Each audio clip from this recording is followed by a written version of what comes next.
Hello dear student, welcome to my channel. आज हम current electricity के कंसेप्चुअल और न्यूमेरिकल प्रॉब्लम को डिस्कस करेंगे जो एग्जाम के लिए बहुत ज्यादा इंपॉर्टेंट है। सीबीएसई 2020 में आया हुआ है, 2009 के अंदर ये आया हुआ है, 2014 के अंदर भी ये क्वेश्चन आया हुआ है। इन सब क्वेश्चनों को हम डिस्कस करते हैं और इन सब को करने के लिए सिंपल एक आर्टिकल है कि कोई सेल है हमारे पास जिसका इंटरनल रेजिस्टेंस स्मॉल आर है। अगर इसको एक्सटर्नल रेजिस्टेंस के साथ कनेक्ट करते हैं आर के साथ, करंट ड्रा होगा आई। ए और बी के बीच में अगर हम पोटेंशियल डिफरेंस निकालें इक्वेशन का यूज करके, V equal to E minus I R, और ए और बी पोटेंशियल सेम होगा एक्सटर्नल रेजिस्टेंस के साथ, V equal to I R. आपसे ग्राफ पूछा जाएगा कि V और I के ग्राफ से आप क्या निकाल सकते हैं, इनका स्लोप क्या देगा। अब इस इक्वेशन के अंदर V equal to E minus I R है, तो यहां पे यूज करेंगे Y equal to M X plus C, यानी कि Y एक्सिस में हमारे पास पोटेंशियल डिफरेंस है और जो स्लोप है यहां पे, और एक्स एक्सिस में हमारे पास करंट है और उसका स्लोप आ जाएगा माइनस आर, और इंटरसेप्ट है हमारे पास E। ये हमारे पास इंटरसेप्ट हो जाएगा E। ईएमएफ कब होगा, जब current, when no current is draw from this cell. अब यहां से करंट को कोई ड्रा नहीं कर रहे हैं हम, तो V की वैल्यू E के इक्वल हो जाएगी। तो ये इंटरसेप्ट है और इसका जो स्लोप होगा minus R, internal resistance. First question ये है आपके पास। सेकंड था, इसके अंदर हम करंट की वैल्यू को भी फाइंड आउट कर सकते हैं। करंट होता है total EMF divide by total resistance, total EMF divide by total resistance. इस वैल्यू को यहां पुट करें तो V की वैल्यू हमारे पास आ जाएगी E divide by R plus small R multiply capital R. इसको सोल्व करें सिंपल, हो जाएगा V 1 plus small R divide by capital R. अगर आपसे ग्राफ प्लॉट करें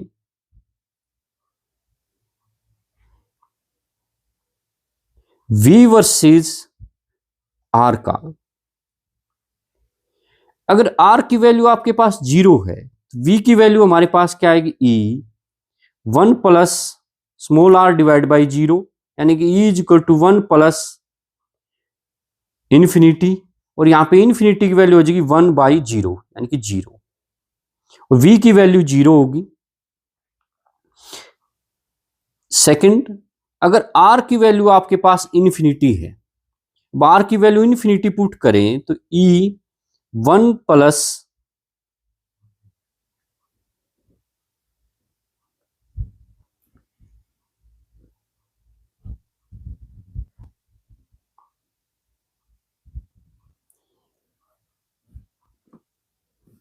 V is equal to E 1 plus R infinity, infinity तो 1 by 0, ये हो जाएगा E plus 1 plus 0 that is E। और यहां ग्राफ प्लॉट करेंगे तो हमारे पास ग्राफ आएगा ये वाला। R की वैल्यू 0 है, V की वैल्यू 0, R की वैल्यू इंफिनिटी है, तो ये अप्रोक्सीमेटली E के इक्वल आ जाएगा आपके पास। अगर हम क्वेश्चन देखें, A cell of EMF E internal resistance R is connected across a variable resistance R. Plot a graph showing the variation of V with R and current with the and V with the current. ये हमने solve किया है। V और I का graph plot करेंगे तो slope आएगा internal resistance. अगर हम ग्राफ प्लॉट करें V वर्सेस R का, तो इस टाइप का ग्राफ आएगा। R की वैल्यू 0 होगा तो V की वैल्यू 0 होगी, R की वैल्यू इंफिनिटी होगी तो V की वैल्यू यहाँ पे इंफिनिटी आ जाएगी। ये फर्स्ट क्वेश्चन हमारा यहाँ पे कंप्लीट होता है। सेकंड है, ए सेल है inter resistance E A cell of EMFE internal resistance R is connected across a variable resistance R. Plot a graph showing the variation of terminal potential difference with the R. Predict from the graph condition under which V become equal to E. यहाँ पे जो question था हमारे पास ये same question है, ये CBSE 2009 के अंदर आया हुआ है और ये क्वेश्चन यहाँ पे कंप्लीट होता है। हम प्रिडिक्ट करेंगे कि R की वैल्यू इन्फिनिटी है, देन V की वैल्यू हमारे पास E के इक्वल होगी। थर्ड क्वेश्चन है हमारे पास, एक सेल है जिसका EMFE है, इंटरनल रेजिस्टेंस R है, किसी connected across the variable resistance R. Plot a graph showing the variation of terminal potential difference V of the cell versus current. ये वाला क्वेश्चन यहाँ पे है और ये CBSE 2014 में आया हुआ है। Using the plot, show how the EMF of the cell and internal resistance can be determined. Internal resistance निकाल सकते हैं हम स्लोप से और EMF निकाल सकते हैं यहाँ पे इंटरसेप्ट से, और ये भी क्वेश्चन आपके पास 2014 में कंप्लीट होता है। तो जो तीनों क्वेश्चन थे हमारे ग्राफ के एक ही क्वेश्चन में सोल्व हो जाते हैं। बहुत ज्यादा इंपॉर्टेंट है ये। अब क्वेश्चन है हमारे पास, the potential difference between A and B in this figure. A और बी पॉइंट के बीच में हमें पोटेंशियल डिफरेंस निकालना है। हम यहां से शुरू करेंगे। VA, करंट हमेशा हायर पोटेंशियल से लोअर पोटेंशियल पे जाएगा, ये वैल्यू हो जाएगी आपके पास -12, 6 × 2। अब हम जा रहे हैं higher potential to lower potential, then -12। Current की direction higher potential to lower potential, then it is 9 × 2 current into resistance. अब हम जा रहे हैं lower potential to higher potential, then it will be plus. Then again current की direction हमारे पास है higher potential to lower potential, then product of current into resistance will negative, then it is will be VB। अगर इसको solve करें हम, ये आ जाएगा हमारे पास 24 -18 +4 -10, और इसको सोल्व करते हैं हम, ये आ जाएगा 24 + 10 34 एंड 18 52 माइनस के ही सभी और +4, then it will be equal to 48 volt.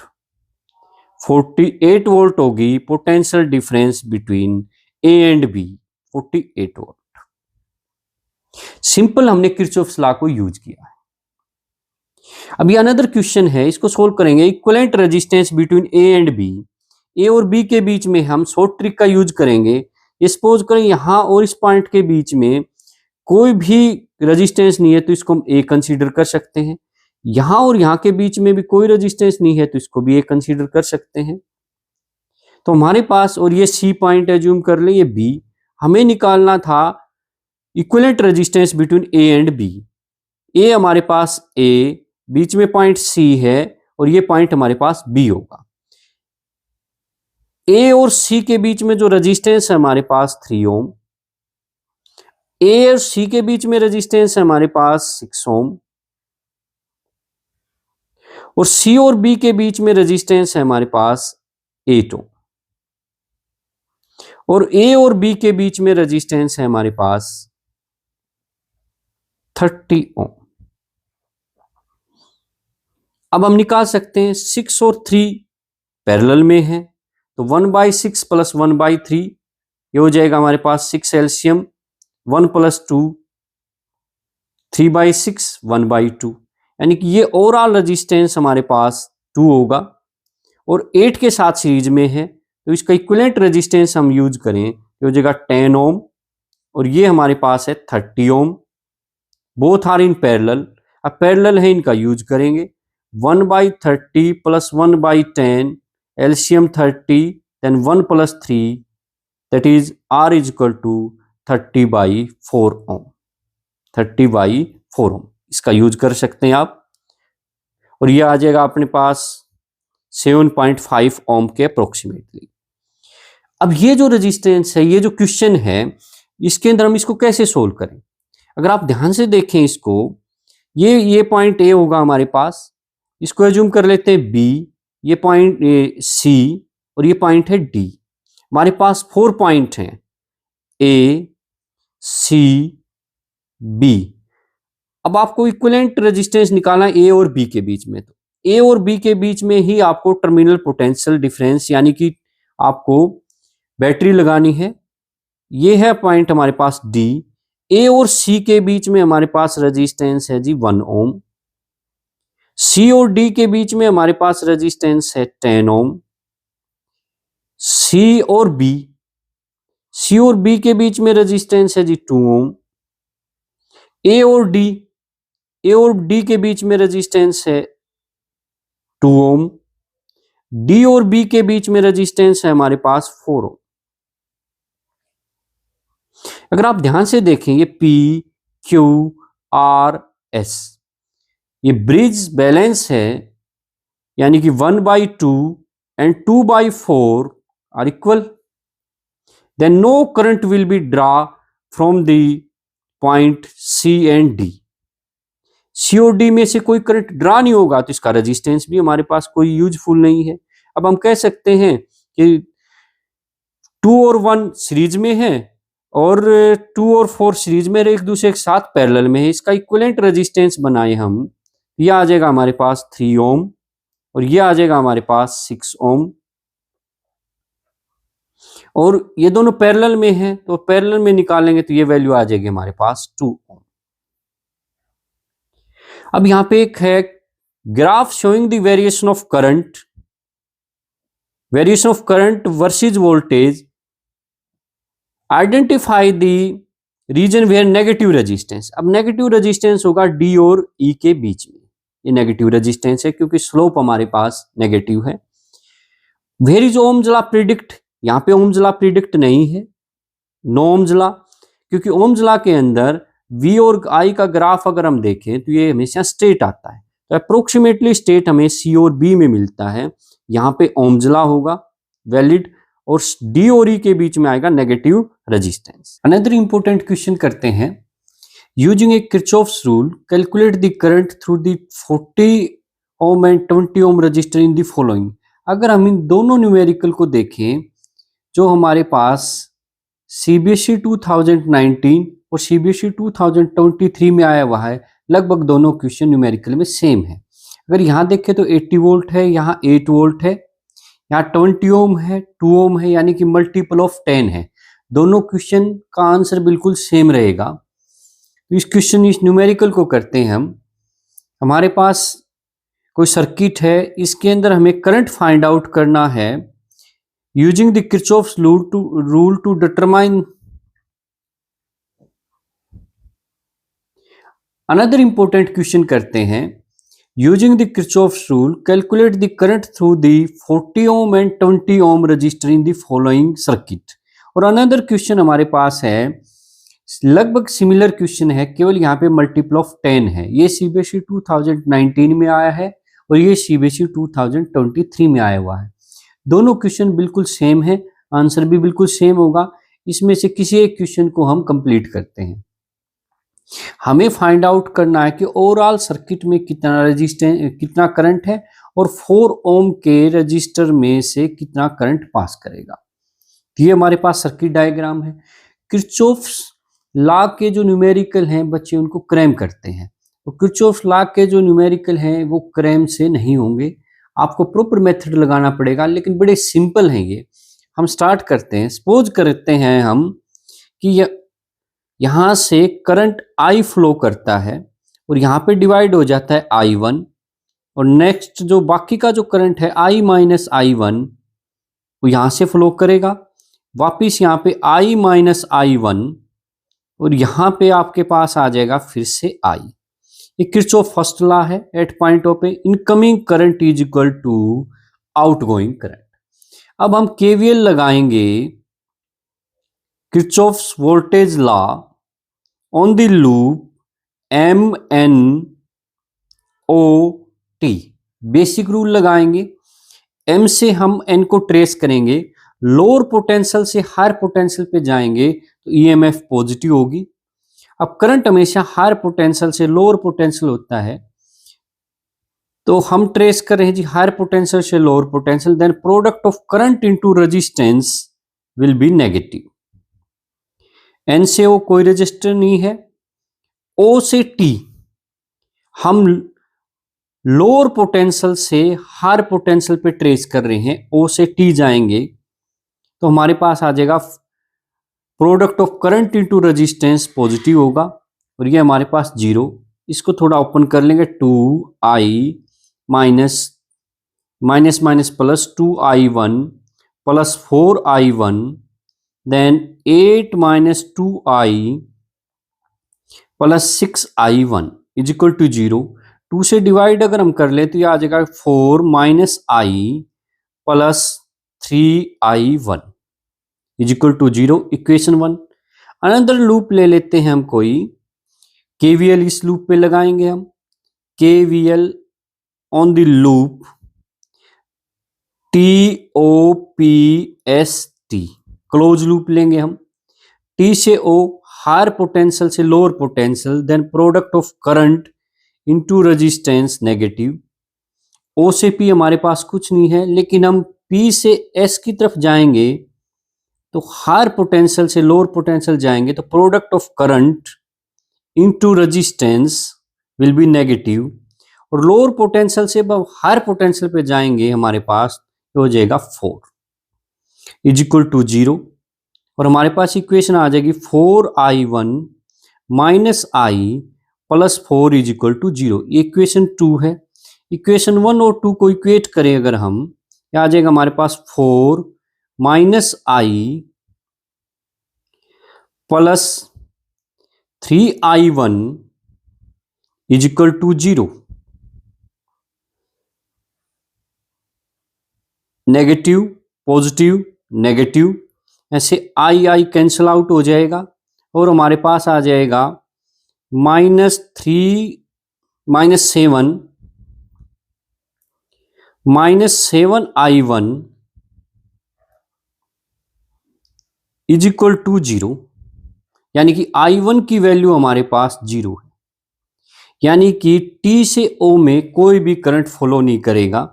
और इस वैल्यू को किसी भी इक्वेशन में अगर हम पुट कर लें, या तो इक्वेशन 1 में पुट करें या इक्वेशन 2 के अंदर अगर हम पुट करें, तो हमारे पास I की वैल्यू फाइंड आउट हो जाएगी। सपोज करें हम इक्वेशन 1 में पुट करते हैं, यह आ जाएगा 4i plus 0 is equal to 0, then I की वैल्यू हो जाएगी 4 एम्पियर करंट। ये दोनों के अंदर सेम वैल्यू आएगी। नेक्स्ट को आप सोल्व करें, आंसर यही आएगा बिल्कुल, 4 ampere. State the Kirchhoff's rule and use to obtain the condition for balance of Wheatstone bridge, और बैलेंस की कंडीशन हो जाएगी हमारे पास P/Q is equal to R/S। ये मेरे आप प्रीवियस लेक्चर में इस टॉपिक को देख सकते हैं आप। ओके, अनदर क्वेश्चन हम करते हैं। ये देखने में बड़ा लेंथी क्वेश्चन है, लेकिन बड़ा सिंपल क्वेश्चन है ये। Using the Kirchhoff's law obtain the equation of the balance state in A Wheatstone bridge. ये मेरे प्रीवियस लेक्चर से आप इसकी फाइंड आउट कर सकते हैं, लेक्चर देख सकते हैं और ये इक्वेशन निकाल सकते हैं। हम न्यूमेरिकल प्रॉब्लम करते हैं। यहाँ पे एक वायर है uniformly cross section and resistance of 12 ohm is bent in the shape of the circle as shown in this figure. हमारे पास कोई फिगर है, कोई वायर है, इसको हमने एक सर्कल की फॉर्म में बेंड किया है।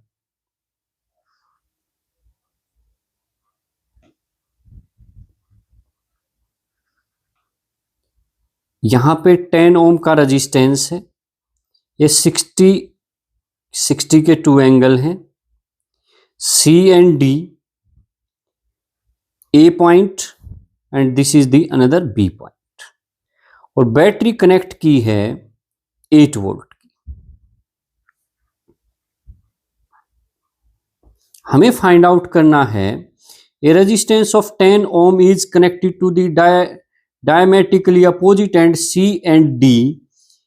A battery 8 volt is connected between the A and B. Determine the current flowing through the arm A and D. AD arm से कितना करंट फ्लो करता है।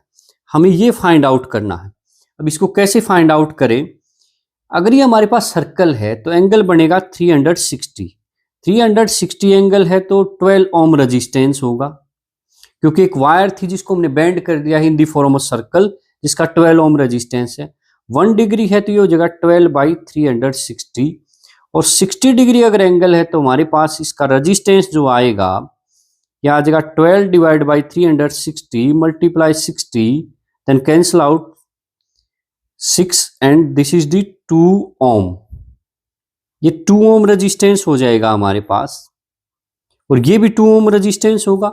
अगर ये 4 ओम रेजिस्टेंस है तो ओवरऑल रेजिस्टेंस हमारे पास 8 ओम होगा। ठीक है जी। अगर ये 8 ओम है हमारे पास तो ये हो जाएगा 4 ओम, और ये भी होगा 4 ओम। अब ये व्हीटस्टोन ब्रिज है, P/Q = R/S, तो हमारे पास 10 ओम के अंदर कोई भी करंट फॉलो नहीं करेगा। सिंपल व्हीटस्टोन ब्रिज है, P/Q = R/S। इसको आप P एज्यूम करें, ये हमारे पास Q है, ये R, और दिस इज द S। अब यहां से चाहे तो हम 10 ओम के रेजिस्टेंस को यहां पे नेग्लेक्ट कर सकते हैं। ठीक है जी। अब हमें निकालना है कि A से D में कितना करंट फ्लो करेगा।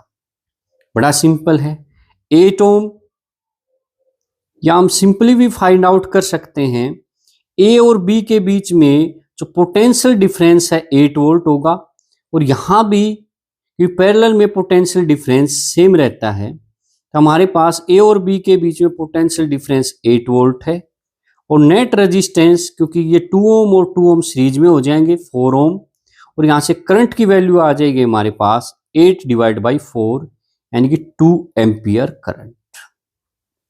2 एम्पियर करंट फ्लो करेगा A और B वायर में, और A और D में भी आपके पास 2 ओम रेजिस्टेंस होगा। अनदर क्वेश्चन करते हैं, फिर से हमारे पास एक क्वेश्चन है, power supply by the effective resistance निकालना है A और M के बीच में, हमारे पास A और M, and power supply by the battery, और पावर सप्लाई निकालना है हमें। पहले तो इफेक्टिव रेजिस्टेंस निकालना है। अब ये व्हीटस्टोन ब्रिज नहीं है जी, अगर आप ध्यान से देखें तो ये व्हीटस्टोन ब्रिज नहीं है। सपोज करें यहां से करंट आता है, 2 पार्ट्स में डिवाइड हो जाएगा, I1 और I2। I1 करंट जो है 10 ओम और 10 ओम में सेम रहेगा, ये दोनों सीरीज में हो जाएंगे। सीरीज में होगा तो इनका रेजिस्टेंस जो है 20 ओम, ये 20 और ये 20 दोनों पैरेलल में हो जाएंगे, तो हमारे पास नेट रेजिस्टेंस 10 ओम आ जाएगा। अगर हम इसको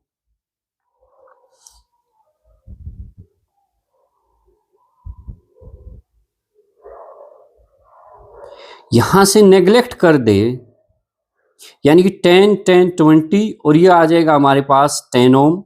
ओवरऑल हमारे पास अब ये 10 ओम रेजिस्टेंस है। सपोज करें ये 10 ओम और ये 10 ओम दोनों सीरीज में हो जाएंगे, 20 ओम, और इस 20 ओम के साथ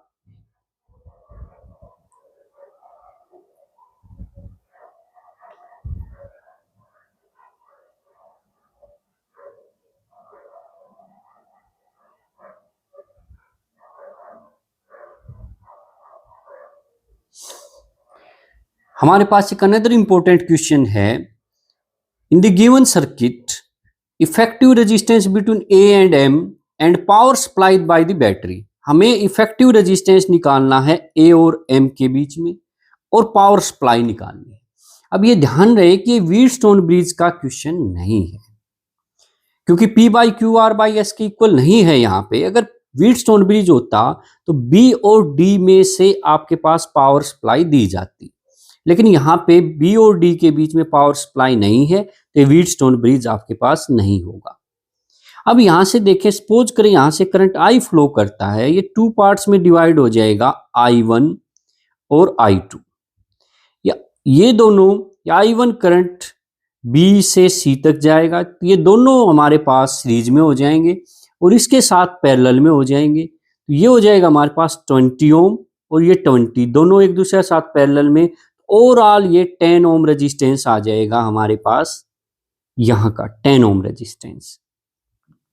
अब इसको हम 10 ओम रेजिस्टेंस कंसीडर कर लेते हैं, इसको नेग्लेक्ट कर लेते हैं यहाँ से। अब यहाँ से अगर आप देखें तो एक करंट ये जो I2 था यहाँ भी फ्लो करेगा I2। अब ये दोनों सीरीज में है 20 ओम और इसके साथ पैरेलल में हो जाएंगे, इस 20 के साथ पैरेलल में, then it is 10 ohm resistance. ये जो हम सबको नेग्लेक्ट कर लें अगर हम, तो हमारे पास ये 10 ओम आ जाएगा ओवरऑल, ये 10 ओम बन जाएगा, ये 10 और ये 10 सीरीज में और इसके साथ पैरेलल में, यानी कि 20 ओम नेट इफेक्टिव रेजिस्टेंस अब हमारे पास आ जाएगा 20 ohm, 30 ohm, then 10 ohm, 8 ohm and 6 volt battery. ये दोनों पैरेलल में हो जाएंगे। Then 1 by R is equal to 1 by 30 plus 1 by 20, take LCM, that is 60, that is 2 plus 3, 5 by 60, 1 by 12, then R is equal to 12 ohm। अब ये हमारे पास 12 ओम का resistance हो जाएगा, 12 ओम। अब ओवरऑल अगर हम देखें तो हमारे पास आ जाएगा सीरीज में अब रेजिस्टेंस है 12 plus 10 plus 8, that is 20 plus 10, 30 ओम। एक बार मैं आपको फिर से बता देता हूं, यहां से जब करंट जाएगा 2 पार्ट्स में डिवाइड होगा, I1 और I2। I1 करंट यहां तक है, ये दोनों सीरीज में हो जाएंगे, इसके साथ पैरेलल में 10 आ जाएगा, ये 10 और ये 10 सीरीज में हो जाएंगे 20, और ये 20 होने के बाद इस 20 के साथ पैरेलल में हो जाएंगे 10 ओम। फिर ये जो 10 ओम है इस 10 ओम के साथ सीरीज में हो जाएगा, फिर ये जो 20 ओम है इस 30 ओम के साथ पैरेलल में होगा। अब यहां से हम निकालना चाहे तो पावर की वैल्यू निकाल सकते हैं। वोल्टेज हमारे पास 6 वोल्ट है, then we can find out the current. Current आ जाएगा हमारे पास V divide by R। V की वैल्यू हमारे पास 6 एंड रेजिस्टेंस है हमारे पास 30, दैट इज 1/5 एम्पियर। अगर हम पावर निकालें तो पावर की वैल्यू हो जाएगी हमारे पास I² R। I मीन्स 1/25 और R की वैल्यू है हमारे पास 30 and this is the watt. अब ये सिंपल क्वेश्चन है, 1 मार्क्स क्वेश्चन है। We know that, use the equation V is equal to E minus IR, then IR is equal to E minus V, then internal resistance is equal to E minus V divided by I। हमें पता है कोई cell है, उसका कोई internal resistance है small r, और उसके साथ कोई एक्सटर्नल रेजिस्टेंस हमने लगाया हुआ है। सपोज करिए पॉइंट A है, ये पॉइंट B है, ये भी पॉइंट A होगा, ये भी पॉइंट B होगा। A और B के बीच में पोटेंशियल डिफरेंस, और इस A और B के बीच में पोटेंशियल डिफरेंस सेम होगा, ये वैल्यू आ जाएगी I इंटू R। सपोज करें I इसके अंदर करंट फ्लो करता है, तो ऐसे I R की वैल्यू पुट कर लेंगे, E minus V divide by I की वैल्यू पुट करेंगे तो यहां पे आ जाएगा V, ऊपर आ जाएगा जी R। आप निकाल सकते हैं इसके अंदर से वैल्यू, और हमारे पास ये आ जाएगा आंसर। अब सिंपल क्वेश्चन है हमारे पास, electron drift with the speed Vd in a conductor with the potential difference V across its end if V is reduced to V/2।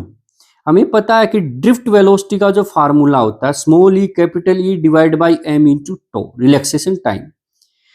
अगर ये और इसको अनदर फार्मूले में चेंज करें, E की वैल्यू होती है V डिवाइड बाई L। अब यहां पे पोटेंशियल डिफरेंस को चेंज किया है V/2, यानी कि E V/2 ml टो, यानी कि नई जो ड्रिफ्ट वेलोसिटी है ओल्ड ड्रिफ्ट वेलोसिटी की हाफ हो जाएगी। A steady current flow through a metallic wire whose area of cross section is A increase continuously from one end of the wire to the another. The magnitude of drift velocity, हमें पता है कि drift velocity का जो formula है हमारे पास small E capital E divide by M into tau होता है। एक तो ये फार्मूला है हमारे पास, एक फार्मूला है हमारे पास I is equal to N E A V D, और यहां से अगर हम देखें तो हमारे को गिवन है स्टडी करंट, यानी करंट की वैल्यू हमारे पास सेम है, तो वीडी की वैल्यू हमारे पास हो जाएगी I divide by N E A, यानी ड्रिफ्ट वेलोसिटी इनवर्सली प्रोपोर्शनल है एरिया ऑफ क्रॉस सेक्शन की। यहां पे हमारे को निकालना है रेजिस्टेंस ऑफ द वायर, और रेजिस्टेंस ऑफ वायर का फार्मूला होता है M L N E square tau ए।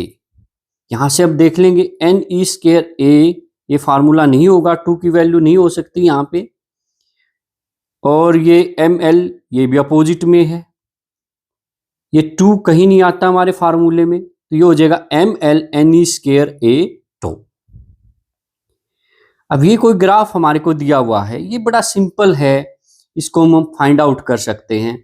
हमें पता है कि आई और वी का जो ग्राफ है रेजिस्टेंस की वैल्यू होती है वी डिवाइड बाई आई, लेकिन यहाँ पे आई वर्सेस वी का ग्राफ है हमारे पास, तो ये आ जाएगा हमारे पास, अगर हम स्लोप निकालें यहां से टेंजेंट थीटा हो जाएगा perpendicular upon base I by V, it means 1/r, यानी कि जिसका स्लोप ज्यादा होगा उसके लिए रेजिस्टेंस की वैल्यू स्मॉल होगी, क्योंकि स्लोप जो है यहां पे इनवर्सली प्रोपोर्शनल टू आर है, यानी कि जिसका स्लोप ज्यादा होगा उसका रेजिस्टेंस लेस होगा, और रेजिस्टेंस का फार्मूला होता है M L N E square tau A. और रिलैक्सेशन टाइम जो है, अगर टेम्परेचर को इंक्रीज करेंगे तो रिलैक्सेशन टाइम डिक्रीज होता है और रेजिस्टेंस की वैल्यू इंक्रीज होती है, यानी कि जिसका टेम्परेचर ज्यादा होगा उसका रेजिस्टेंस भी ज्यादा होगा, और जिसका रेजिस्टेंस ज्यादा होगा उसका स्लोप कम होगा, यानी T2 का रेजिस्टेंस ज्यादा है T1 के रेजिस्टेंस से। ये हमारे पास vector form of Ohm's law है, या आप मेरे प्रीवियस लेक्चर से इसको देख सकते हैं, वहां पे हमने निकाला हुआ है J is equal to sigma E, और यहां हमें पता है सिग्मा यानी कि करंट डेंसिटी होती है 1/ρ, यहां पे पुट करेंगे अगर हम 1/ρ ई, और ये होती है करंट डेंसिटी, ये वैल्यू आ जाएगी हमारे पास electric field is equal to resistivity into current density. Ohm's law is not valid for a material, वो कंडीशन बतानी है हमें। ओम्स लॉ की एक ही कंडीशन होती है कि रेजिस्टेंस कांस्टेंट होना चाहिए, यानी V is equal to I R, और R की वैल्यू होती है V by I, R constant होगा ओम्स लॉ के अंदर। अगर R कांस्टेंट नहीं है तो ओम्स लॉ वैलिड नहीं होगा। जैसे सेमीकंडक्टर में रेजिस्टेंस वेरिएबल होता है, इसलिए ओम्स लॉ फॉलो नहीं होता।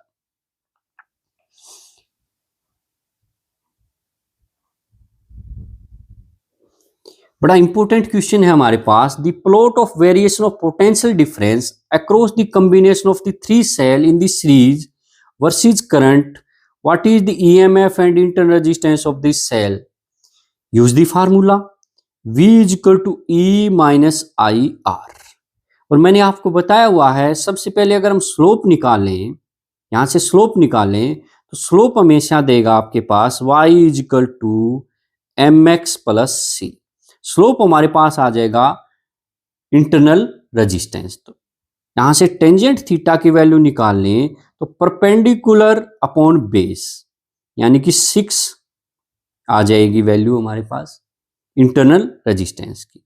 लेकिन यहां पे ओके 3 आइडेंटिकल सेल है हमारे पास, 3 आइडेंटिकल सेल है तो इनका रेजिस्टेंस भी ऐड होगा, यानी कि 3R हो जाएगा, दैट इज 6, और R की वैल्यू हो जाएगी हमारे पास 2 ओम। और यहां से हमें निकाला EMF, ईएमएफ अगर करंट की वैल्यू 0 है हमारे पास तो V इज इक्वल टू ई हो जाएगा। ई की वैल्यू है 6 वोल्ट, लेकिन ये 6 वोल्ट है 3 सेल के कॉम्बिनेशन की, यानी कि 3E, और यहाँ पे E की वैल्यू हमारे पास आ जाएगी 2 वोल्ट।